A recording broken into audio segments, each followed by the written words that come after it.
Hello' everyone, আপোনালোক সকলোকে স্বাগতম জনাইছোঁ আছাম জিকে ইউটিউব চেনেলৰ আন এটা নতুন ভিডিঅ'লৈ। আজিৰ এই ভিডিঅ'টোত আমি আগন্তুক 12 জুলাই তাৰিখে অনুষ্ঠিত হ'বলগীয়া আছাম DLED ইণ্ট্ৰেন্স এক্সামৰ বাবে প্ৰয়োজনীয় হোৱাকৈ অতি গুৰুত্বপূৰ্ণ কেইটামান কুৱেশ্যন আনচাৰ লৈ আহিছোঁ। গতিকে ভিডিঅ'টো স্কিপ নকৰি সম্পূৰ্ণলৈকে চাব আৰু আপোনালোকে কিমানটা কুৱেশ্যন শুদ্ধ কৰিব পাৰিছে কমেণ্ট বক্সত জনাব। তেনেহ'লে বলকচোন আজিৰ এই ভিডিঅ'টো আৰম্ভ কৰোঁ।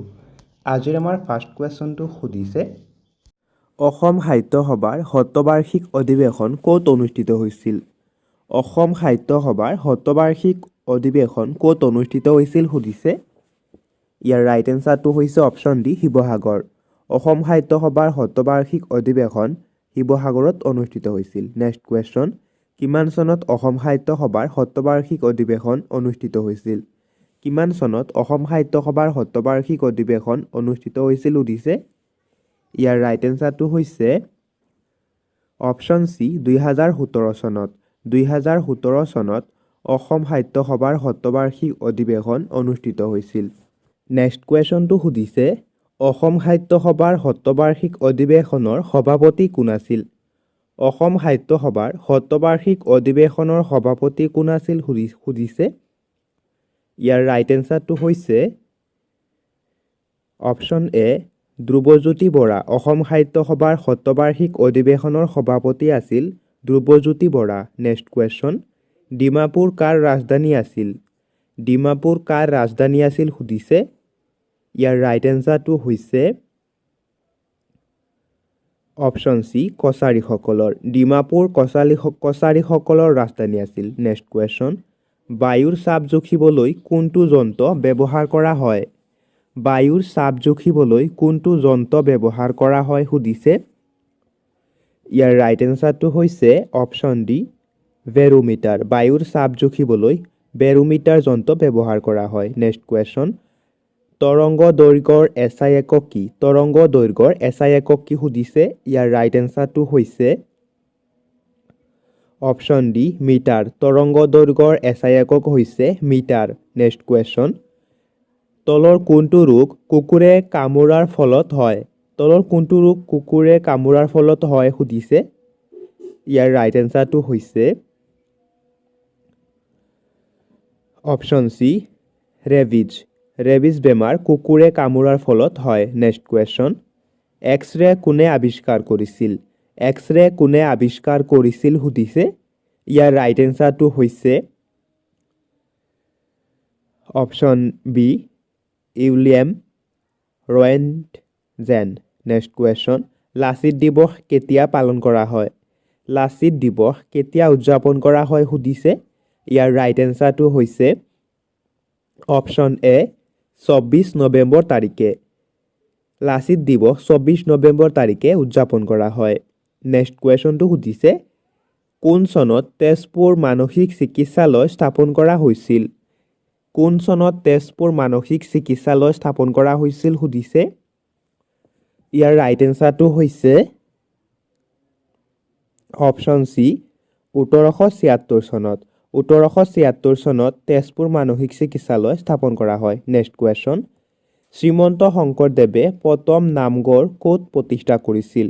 শ্ৰীমন্ত শংকৰদেৱে প্ৰথম নামঘৰ ক'ত প্ৰতিষ্ঠা কৰিছিল সুধিছে। ইয়াৰ ৰাইট এনচাৰটো হৈছে অপশ্যন বি, বৰদোৱা। শ্ৰীমন্ত শংকৰদেৱে প্ৰথম নামঘৰ বৰদোৱাত প্ৰতিষ্ঠা কৰিছিল। নেক্সট কুৱেশ্যন, কোনজন আহোম ৰজাই বৰবৰুৱা আৰু বৰফুকন পদৰ সৃষ্টি কৰিছিল? কোনজন আহোম ৰজাই বৰবৰুৱা আৰু বৰফুকন পদৰ সৃষ্টি কৰিছিল সুধিছে। ইয়াৰ ৰাইট এনচাৰটো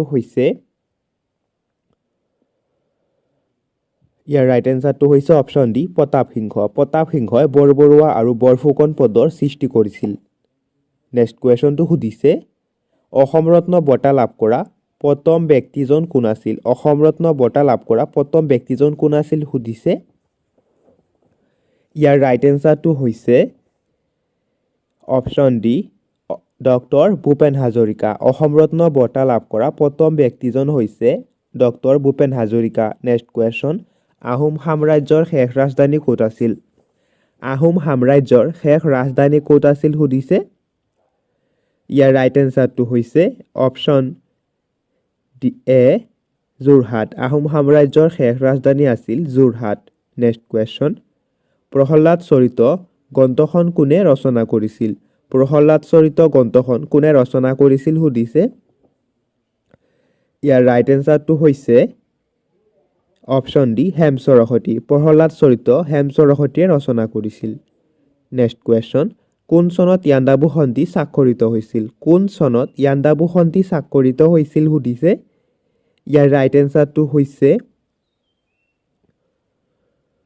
ইয়াৰ ৰাইট এনসাৰটো হৈছে অপশ্যন সি 24 ফেব্ৰুৱাৰী 1826 চনত নেক্সট কুৱেশ্যনটো সুধিছে আন্তঃৰাষ্ট্ৰীয় ক্ৰীড়াত স্বৰ্ণ পদক লাভ কৰা প্ৰথমগৰাকী অসমীয়া মহিলা কোন আছিল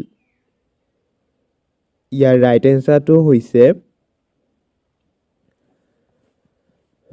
ৰাইট এনসাৰটো হৈছে অপশ্যন সি অংকুশিতা বড়ো আন্তঃৰাষ্ট্ৰীয় ক্ৰীড়াত স্বৰ্ণ পদক লাভ কৰা প্ৰথমগৰাকী অসমীয়া মহিলা হৈছে অংকুশিতা বড়ো নেক্সট কুৱেশ্যন প্ৰাচীন মহাভৈৰৱ মন্দিৰ কোনখন চহৰত অৱস্থিত প্ৰাচীন মহাভৈৰৱ মন্দিৰ কোনখন চহৰত অৱস্থিত সুধিছে ইয়াৰ ৰাইট এনসাৰটো হৈছে অপশ্যন এ তেজপুৰ প্ৰাচীন মহাভৈৰৱ মন্দিৰ তেজপুৰ চহৰত অৱস্থিত নেক্সট কুৱেশ্যন কোনজন অসমীয়া সাহিত্যিকক উপন্যাস সম্ৰাট বুলিও জনা যায় কোনজন অসমীয়া সাহিত্যিকক উপন্যাস সম্ৰাট বুলিও জনা যায় সুধিছে ইয়াৰ ৰাইট এনসাৰটো হৈছে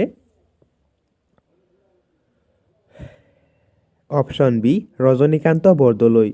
ৰজনীকান্ত বৰদলৈক উপন্যাস সম্ৰাট বুলিও জনা যায় নেক্সট কুৱেশ্যন কাজিৰঙা ৰাষ্ট্ৰীয় উদ্যানৰ উত্তৰ অংশৰ মাজেৰে কোনখন নদী বৈ যায় কাজিৰঙা ৰাষ্ট্ৰীয় উদ্যানৰ উত্তৰ অংশৰ মাজেৰে কোনখন নদী বৈ যায় সুধিছে ইয়াৰ ৰাইট এনসাৰটো হৈছে অপশ্যন সি ব্ৰহ্মপুত্ৰ কাজিৰঙা ৰাষ্ট্ৰীয় উদ্যানৰ উত্তৰ অংশৰ মাজেৰে ব্ৰহ্মপুত্ৰ নদী পাৰ হৈ যায় নেক্সট কুৱেশ্যন নামেৰী বন্যপ্ৰাণী অভয়াৰণ্য কোনখন জিলাত অৱস্থিত নামেৰী বন্যপ্ৰাণী অভয়াৰণ্য কোনখন জিলাত অৱস্থিত সুধিছে ইয়াৰ ৰাইট এনসাৰটো হৈছে অপশ্যন বি শোণিতপুৰ নামেৰী বন্যপ্ৰাণী অভয়াৰণ্য শোণিতপুৰ জিলাত অৱস্থিত নেক্সট কুৱেশ্যন অসমে কোনটো দলৰ বিৰুদ্ধে 1949 চনত প্ৰথমখন ৰঞ্জী ট্ৰফী খেল খেলিছিল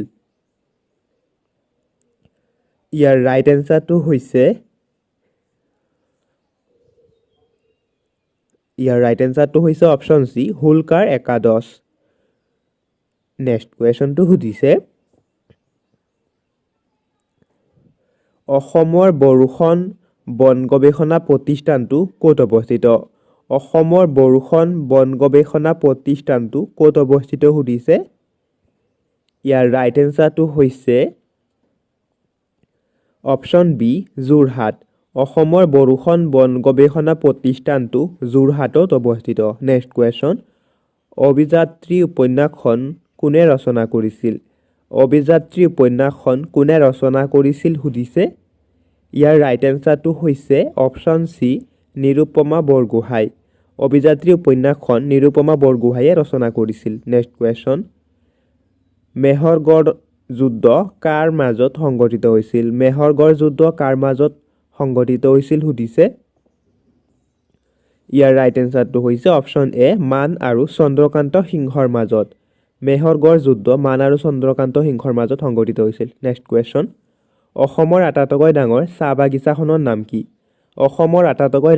বাগিচাখনৰ নাম কি সুধিছে ইয়াৰ ৰাইট এনসাৰটো হৈছে অপশ্যন জি মোনাবাৰী চাহ বাগিচা অসমৰ আটাইতকৈ ডাঙৰ চাহ বাগিচাখনৰ নাম হৈছে মোনাবাৰী চাহ বাগিচা নেক্সট কুৱেশ্যন অসমৰ প্ৰথমখন চাহ বাগিচাখনৰ নাম কি অসমৰ প্ৰথমখন চাহ বাগিচাৰ নাম কি সুধিছে ইয়াৰ ৰাইট এনসাৰটো হৈছে অপশ্যন বি চাবুৱা চাহ বাগিচা অসমৰ প্ৰথমখন চাহ বাগিচাৰ নাম হৈছে চাবুৱা চাহ বাগিচা নেক্সট কুৱেশ্যন কোন চনত ডক্টৰ ভূপেন হাজৰিকাই অসম ৰত্ন বঁটা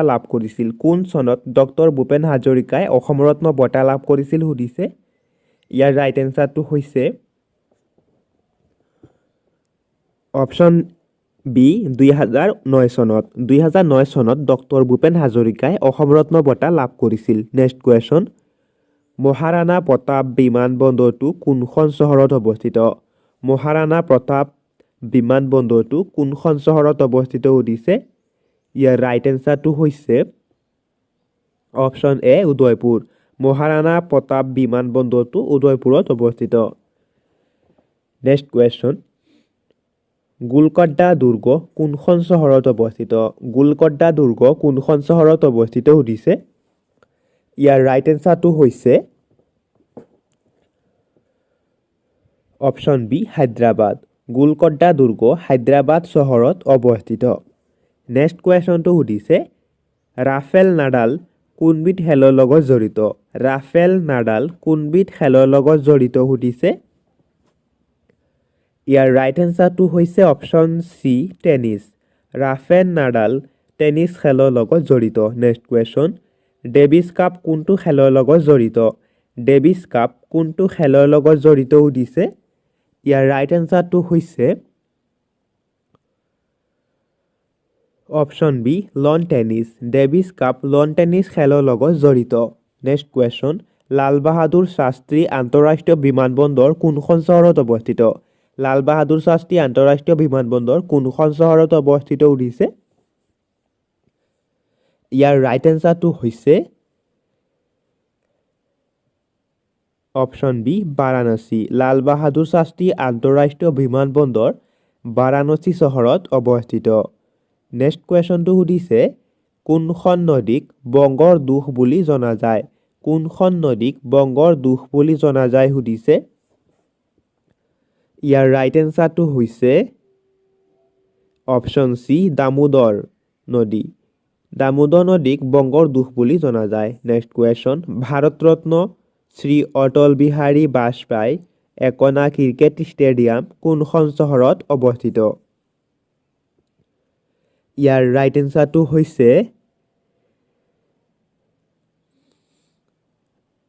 এনসাৰটো হৈছে অপশ্যন এ লক্ষ্ণৌ ভাৰত ৰত্ন শ্ৰী অটল বিহাৰী বাজপেয়ী একনা ক্ৰিকেট ষ্টেডিয়াম লক্ষ্ণৌ চহৰত অৱস্থিত নেক্সট কুৱেশ্যন নবেগাঁও ৰাষ্ট্ৰীয় উদ্যান ভাৰতৰ কোনখন ৰাজ্যত অৱস্থিত নবেগাঁও ৰাষ্ট্ৰীয় উদ্যান ভাৰতৰ কোনখন ৰাজ্যত অৱস্থিত সুধিছে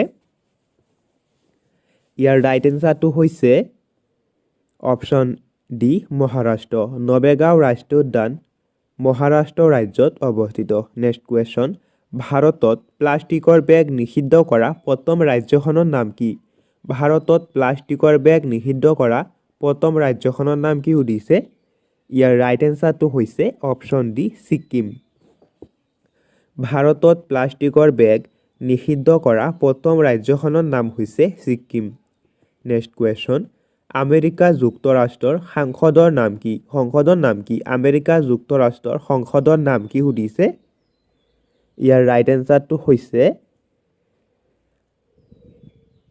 অপশ্যন ডি কংগ্ৰেছ আমেৰিকা যুক্তৰাষ্ট্ৰৰ সংসদৰ নাম হৈছে কংগ্ৰেছ নেক্সট কুৱেশ্যন ভাৰতৰ কোনখন ৰাজ্যত চৌধুৰী বংশীলাল ক্ৰিকেট ষ্টেডিয়াম অৱস্থিত ভাৰতৰ কোনখন ৰাজ্যত চৌধুৰী বংশীলাল ক্ৰিকেট ষ্টেডিয়াম অৱস্থিত সুধিছে ইয়াৰ ৰাইট এনসাৰটো হৈছে অপশ্যন এ হাৰিয়ানা ভাৰতৰ হাৰিয়ানা ৰাজ্যত চৌধুৰী বংশীলাল ক্ৰিকেট ষ্টেডিয়াম অৱস্থিত নেক্সট কুৱেশ্যন অসমৰ সৰ্বপ্ৰথম মহিলা মহকুমাধিপতি কোন আছিল অসমৰ সৰ্বপ্ৰথম মহিলা মহকুমাধিপতি কোন সুধিছে ইয়াৰ ৰাইট এনসাৰটো হৈছে অপশ্যন এ সুচিব্ৰতা ৰায়চৌধুৰী অসমৰ সৰ্বপ্ৰথম মহিলা মহকুমাধিপতি হৈছে সুচিব্ৰতা ৰায়চৌধুৰী নেক্সট কুৱেশ্যন অসমৰ ভিতৰত ব্ৰহ্মপুত্ৰ নদীৰ উত্তৰ পাৰৰ অন্তিম উপনৈ কোনখন অসমৰ ভিতৰত ব্ৰহ্মপুত্ৰ নদীৰ উত্তৰ পাৰৰ অন্তিম উপনৈ কোনখন সুধিছে ইয়াৰ ৰাইট এনসাৰটো হৈছে অপশ্যন ডি সোণকোষ অসমৰ ভিতৰত ব্ৰহ্মপুত্ৰ নদীৰ উত্তৰ পাৰৰ অন্তিম উপনৈখনৰ নাম হৈছে সোণকোষ নেক্সট কুৱেশ্যন কোন চনত হাতী সংৰক্ষণ আইনখন গৃহীত কৰা হৈছিল কোন চনত হাতী সংৰক্ষণ আইনখন গৃহীত কৰা হৈছিল সুধিছে ইয়াৰ ৰাইট এনসাৰটো হৈছে অপশ্যন এ 1879 চনত 1879 চনত হাতী সংৰক্ষণ আইন গৃহীত কৰা হৈছিল নেক্সট কুৱেশ্যন কামৰূপৰ বিক্ৰমাদিত্য বুলি কোনজন ৰজাক কোৱা হয় কামৰূপৰ বিক্ৰমাদিত্য বুলি কোনজন ৰজাক কোৱা হয় সুধিছে ইয়াৰ ৰাইট এনসাৰটো হৈছে ইয়াৰ ৰাইট এনচাৰটো হৈছে অপশ্যন এ নৰনাৰায়ণ। কামৰূপৰ বিক্ৰমাদিত্য বুলি নৰনাৰায়ণ ৰজাক কোৱা হয়। নেক্সট কুৱেশ্যনটো সুধিছে খৰ্গেশ্বৰ তালুকদাৰ কোন আন্দোলনত শ্বহীদ হৈছিল? খৰ্গেশ্বৰ তালুকদাৰ কোন আন্দোলনত শ্বহীদ হৈছিল সুধিছে। ইয়াৰ ৰাইট এনচাৰটো হৈছে অসম আন্দোলন। খৰ্গেশ্বৰ তালুকদাৰ অসম আন্দোলনত শ্বহীদ হৈছিল। নেক্সট কুৱেশ্যন তলৰ কোনখন গ্ৰন্থই জ্ঞানপীঠ বঁটা লাভ কৰিছে? তলৰ কোনখন গ্ৰন্থই জ্ঞানপীঠ বঁটা লাভ কৰিছে সুধিছে। ইয়াৰ ৰাইট এনচাৰটো হৈছে অপশ্যন এ মৃত্যুঞ্জয়। মৃত্যুঞ্জয় গ্ৰন্থখনে জ্ঞানপীঠ বঁটা লাভ কৰিছে। নেক্সট কুৱেশ্যনটো সুধিছে বৰ্তমান অসমৰ সাক্ষৰতাৰ হাৰ কিমান? বৰ্তমান অসমৰ সাক্ষৰতাৰ হাৰ কিমান সুধিছে। ইয়াৰ ৰাইট এনচাৰটো হৈছে অপশ্যন এ 72.19%। এইটো 2011 চনৰ লোকপিয়ল অনুসৰি। নেক্সট কুৱেশ্যনটো সুধিছে গুৱাহাটী উচ্চ ন্যায়ালয়ৰ আৰম্ভণিতে কি নাম আছিল? গুৱাহাটী উচ্চ ন্যায়ালয়ৰ আৰম্ভণিতে কি নাম আছিল সুধিছে। ইয়াৰ ৰাইট এনচাৰটো হৈছে অসম উচ্চ ন্যায়ালয়। গুৱাহাটী উচ্চ ন্যায়ালয়ৰ আৰম্ভণিতে নাম আছিল অসম উচ্চ ন্যায়ালয়। নেক্সট কুৱেশ্যন অসম প্ৰদেশ কংগ্ৰেছ কমিটিৰ প্ৰথম সভাপতি কোন আছিল? অসম প্ৰদেশ কংগ্ৰেছ কমিটিৰ প্ৰথম সভাপতি কোন আছিল সুধিছে। ইয়াৰ ৰাইট এনচাৰটো হৈছে অপশ্যন চি কুলধৰ চলিহা। অসম প্ৰদেশ কংগ্ৰেছ কমিটিৰ প্ৰথম সভাপতি হৈছে Kuladhar Chaliha. Next question forest man of India উপাধি পোৱা প্ৰথমজন অসমীয়া কোন? ফৰেষ্ট মেন অফ ইণ্ডিয়া উপাধি পোৱা অসমীয়া ব্যক্তিজন কোন সুধিছে। ইয়াৰ ৰাইট এনচাৰটো হৈছে অপশ্যন চি যাদৱ Payeng. Forest man of India উপাধি পোৱা অসমীয়া ব্যক্তিজনৰ নাম হৈছে যাদৱ পায়েং। নেক্সট কুৱেশ্যন অসমৰ জাতীয় সংগীত অ মোৰ আপোনাৰ দেশ গীতটিৰ সুৰকাৰ কোন আছিল? অসমৰ জাতীয় সংগীত অ মোৰ আপোনাৰ দেশ গীতটিৰ সুৰকাৰ কোন আছিল সুধিছে। ইয়াৰ ৰাইট এনচাৰটো হৈছে অপশ্যন বি কমলা প্ৰসাদ আগৰৱালা। অসমৰ জাতীয় সংগীত অ মোৰ আপোনাৰ দেশ গীতটিৰ সুৰকাৰ আছিল কমলা প্ৰসাদ আগৰৱালা।